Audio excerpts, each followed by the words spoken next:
Assalamualaikum. Arsitektur akreditasi pendidikan membedah sistem automasi dan tata kelola terpadu berdasarkan Permendikbud nomor 38 tahun 2023. Akreditasi sebagai jaminan mutu eksternal. Akreditasi bukan sekadar label, melainkan bentuk akuntabilitas publik untuk melindungi kepentingan peserta didik dan masyarakat. Pasal 2. Yang pertama, standarisasi mengukur kelayakan berdasarkan standar nasional pendidikan. Kedua, penjaminan memastikan layanan satuan pendidikan dan program kesetaraan memenuhi kriteria minimal. 3. Pengendalian mengevaluasi dan memberikan rekomendasi perbaikan berbasis data.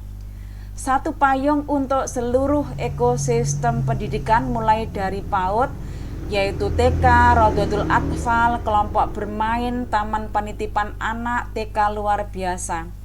Untuk pendidikan dasar dan menengah, MI, SD, MTS, SMP, MA, SMA, MAK, SMK. Program kesetaraan pendidikan non-formal paket A, B, C, dan C kejuruan. Peleburan ini menciptakan status standar evaluasi yang konsisten dari usia dini hingga pendidikan menengah kejuruan. Matriks jalur akreditasi manual versus automasi. Untuk jalur pertama, akreditasi pertama kali. Target pengguna satuan pendidikan baru atau belum terakreditasi, metode penilaian, kunjungan asesor dan dokumen, pemicu utamanya pengajuan mandiri maksimal 2 tahun setelah izin, instrumen utama dokumen permohonan dan pemeriksaan lapangan. Untuk jalur yang kedua, akreditasi ulang. Target pengguna satuan pendidikan yang sudah memiliki status, metode penilaian, mekanisme automasi sistem, pemicu utama berjalan otomatis di tahun terakhir masa berlaku, instrumen utama Dapodik atau daftar pokok pendidik, dan EMIS serta profil serta rapot pendidikan. Akreditasi pertama kali, proses onboarding, izin pendirian, satuan pendidikan mendapatkan izin operasional. Batas waktu pengajuan wajib mengajukan ke BAN paling lambat 2 tahun setelah izin keluar. Evaluasi asesor, penilaian dokumen, data dari Dapodik ataupun EMIS, rapot pendidikan, dan pemeriksaan lapangan. Penetapan status lulus dengan peringkat A, B, C atau tidak terakreditasi. Masa berlaku status akreditasi valid selama 5 tahun. Mesin automasi, akreditasi ulang berbasis data dari Dapodik Kementerian, EMIS untuk Kementerian Agama, profil dan rapor pendidikan. Ini processing engine-nya atau automasinya, sistem memantau dan menganalisis tren mutu layanan sekolah secara berkesinambungan tanpa intervensi manual. Outputnya jika mutu stabil atau meningkat berarti perpanjangan otomatis status dan peringkat akreditasi untuk 5 tahun ke depan. Exception fail-safe jika sekolah tidak memiliki data di sistem, memicu kunjungan asesor fisik. Pemicu intervensi lapangan atau sistem peringatan dini. Dugaan penurunan mutu sesuai dengan pasal 17 dapat terjadi sewaktu-waktu, pemicunya analisis data sistem yang anjlok, pengaduan masyarakat, atau informasi lain yang dapat dipertanggungjawabkan. Untuk dugaan peningkatan mutu, pasal 18 dilakukan pada tahun terakhir masa akreditasi. Pemicunya adalah analisis tren data positif atau usulan proaktif dari satuan pendidikan untuk naik peringkat. BAN menugaskan asesor untuk melakukan verifikasi faktual atau pemeriksaan lapangan. Jalur eskalasi konsekuensi tidak terakreditasi. Untuk satuan pendidikan mendapatkan status tidak terakreditasi, pembinaan, BAN mengeluarkan rekomendasi perbaikan, Pemda atau kementerian melakukan pembinaan. Grace period maksimal 2 tahun untuk memperbaiki diri. Untuk reevaluasi, sekolah wajib mengajukan akreditasi kembali penilaian fisik oleh asesor. Jika lulus mendapatkan status akreditasi, jika gagal lagi, BAN melaporkan kegagalan final ke pemerintah daerah atau kementerian. Pemerintah melakukan penggabungan atau merger atau penutupan satuan pendidikan. Key rule. BAN memiliki wewenang penuh untuk mencabut status dan peringkat akreditasi sebelum masa berlaku habis sesuai dengan pasal 11 dan 20. Yang pertama, pelanggaran integritas data. Terbukti memberikan data dan atau informasi yang tidak benar kepada kementerian, Kemenak atau BAN. Kegagalan keamanan. Terjadi kasus yang membahayakan keamanan dan keselamatan warga satuan pendidikan akibat kegagalan layanan pendidikan. Arsitektur tata kelola nasional versus provinsi.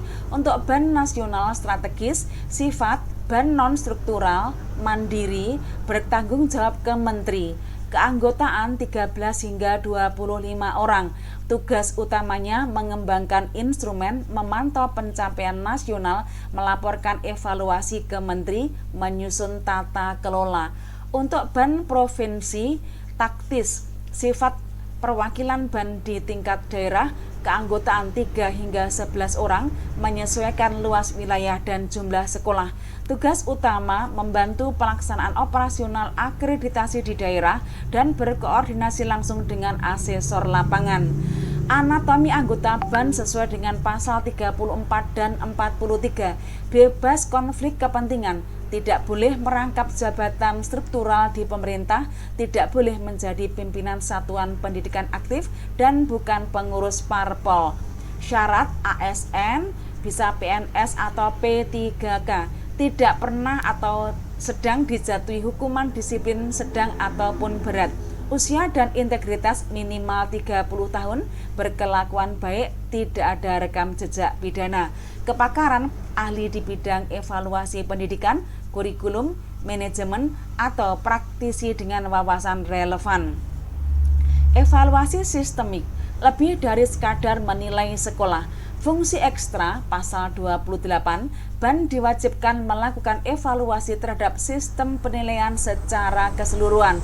Siklus dilakukan secara bertahap setiap 3 tahun. Sumber data agregasi dari data peserta didik, profil rapor pendidikan, Dapodik, EMIS, dan hasil akreditasi historis.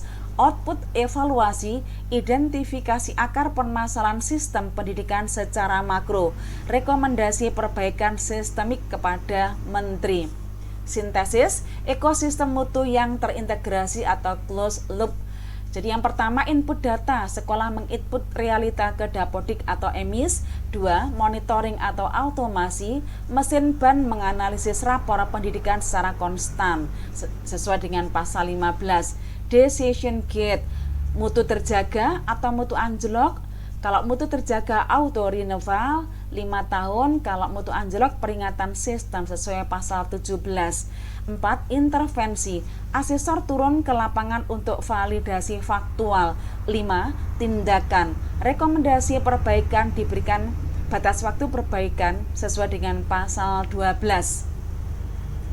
Peta jalan masa transisi pasal 56 sampai dengan 59 Mei 2023, Permendikbud nomor 38 2023 resmi diundangkan, aturan lama yaitu Permendikbud 13 2018 dicabut.